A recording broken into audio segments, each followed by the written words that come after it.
अगला प्रश्न जैसे कि आप देख रहे हैं, निम्नलिखित के लिए अखबार के लिए रिपोर्ट तैयार करें। जलियांवाला बाग हत्याकांड और साइमन कमीशन, इन दोनों के लिए अखबार के लिए रिपोर्ट तैयार करने के लिए आपको एक संपादक के पास में रिपोर्ट कैसे तैयार किया जाता है इसका फाउंडेशन देखना पड़ेगा। जैसे कि आप इस वीडियो में देख पा रहे हैं, इस तरह से आपको फाउंडेशन तैयार करना है। संपादक महोदय, हिंदुस्तान टाइम्स या फिर जिस अखबार का आप नाम देना चाहते हैं और अपना शहर का नाम दे दें। महोदय, 13 अप्रैल 1919 की शाम को जलियांवाला बाग में भयंकर हत्याकांड हुआ। इस अमानवीय निंदनीय कार्य में हजारों निर्दोष व्यक्तियों को मौत के घाट उतार दिया गया। घटना इस प्रकार घटी। डॉक्टर सैफुद्दीन किचलू और डॉक्टर सत्यपाल को अंग्रेजी शासन के आदेश पर गिरफ्तार कर लिया गया। इस खबर को सुनते ही अमृतसर में सार्वजनिक हड़ताल हो गई। 13 अप्रैल को बैसाखी के दिन लगभग 20,000 लोग, जिसमें स्त्री, पुरुष और बच्चे शामिल थे, जलियांवाला बाग में एकत्रित हुए। शांतिपूर्ण तरीके से सभा चल रही थी। जनरल डायर, जो जालंधर डिवीज़न का कमांडर था, सेना लेकर वहां पहुंच गया। बिना किसी चेतावनी के उसने गोली चलाने का आदेश दे दिया। लगभग 10 मिनट तक गोली चलती रही। प्राप्त जानकारी के अनुसार 1,000 लोग मारे गए, लेकिन अंग्रेजी सरकार ने अपनी सरकारी रिपोर्ट में 379 व्यक्तियों के मारे जाने की सूचना दी। इस घटना की सूचना से लोगों का आक्रोश अंग्रेजी सरकार के प्रति बहुत बढ़ गया। अतः मेरा निवेदन है कि आप इस घटना को अखबार में मुख्य पृष्ठ पर छापें, जिससे न सिर्फ भारतवर्ष में बल्कि पूरे विश्व के सभी लोग अंग्रेज़ों के इस कायरतापूर्ण अमानवीय कार्य को जान सके।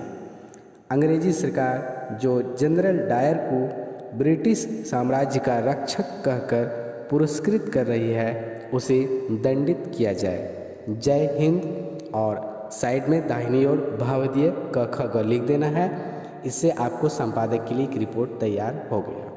मतलब आप एक फाउंडेशन तैयार कर लीजिए कि रिपोर्ट किस तरह से तैयार करना है, और जलियांवाला बाग हत्याकांड को पूरी तरह से लिख दीजिए।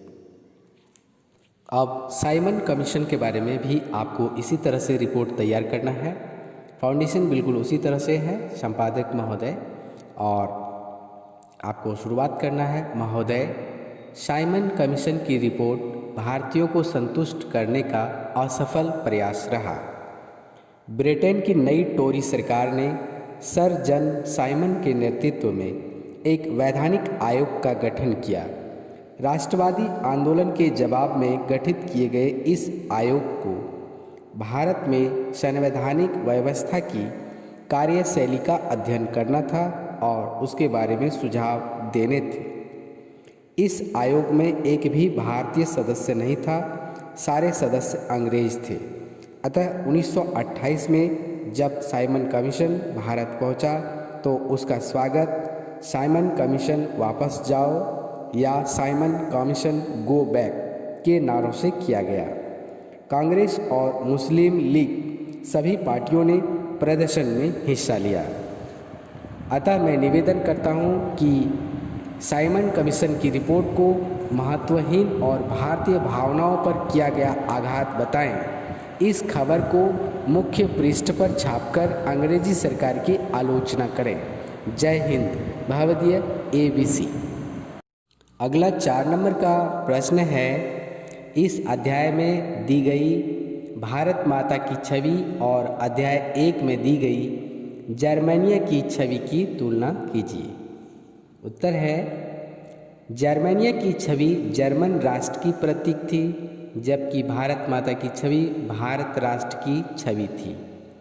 दोनों ही छवियों ने राष्ट्रवादियों को प्रेरित किया, जिन्होंने अपने अपने देशों को एक करने और उदारवादी राष्ट्र का उद्देश्य प्राप्त करने के लिए कार्य किया। लेकिन जर्मनिया की छवि इस अर्थ में भिन्न है कि भारत माता की छवि के निर्माण में धार्मिक तत्वों को आधार बनाया गया है। भारत माता एक हिंदू देवी के रूप में त्रिशूल और ध्वज लिए खड़ी है। यह धार्मिक गुण एक राष्ट्र की अवधारणा को प्रकट करता है। अतः भारत माता की छवि आज़ादी के पूर्व भारत में अप्रत्यक्ष रूप से सांप्रदायिकता को फैलाने का कारण बनी। इसके विपरीत जर्मेनिया की छवि ने ऐसे किसी विवाद को जन्म नहीं दिया। अभ्यास प्रश्न के चर्चा करने में आप देख रहे हैं 4 प्रश्न यहाँ पे मौजूद है। इसमें 4 प्रश्न में हम लोग 2 प्रश्न का यहाँ पे प्रश्न और उत्तर जानेंगे। 1 नंबर जो प्रश्न है इसमें आपको एक सूची बनाना है जो आप खुद कर सकते हैं, और प्रश्न नंबर जो 3 है उसमें आपको कल्पना करते हुए लिखना है। ये आपका खुद का अपने से अभ्यास करने से आपका हो जाएगा। हम यहाँ पे प्रश्न नंबर 2 और 4 का प्रश्न और उत्तर देखेंगे। तो चलिए शुरू करते हैं। प्रश्न नंबर 2, नमक यात्रा की चर्चा करते हुए स्पष्ट करें कि यह उपनिवेशवाद के खिलाफ प्रतिरोध का एक असरदार प्रतीक था। इनका उत्तर है 31 जनवरी 1930 को गांधी जी ने वायसराय इरविन को एक पत्र लिखा। इस पत्र में उन्होंने 11 मांगों का उल्लेख किया था। गांधी जी इन मांगों के जरिए समाज के सभी वर्गों को अपना साथ जोड़ना चाहते थे ताकि सभी उनके अभियान में शामिल हो सके। इनमें सबसे महत्वपूर्ण मांग नमक कर को खत्म करने के बारे में थी।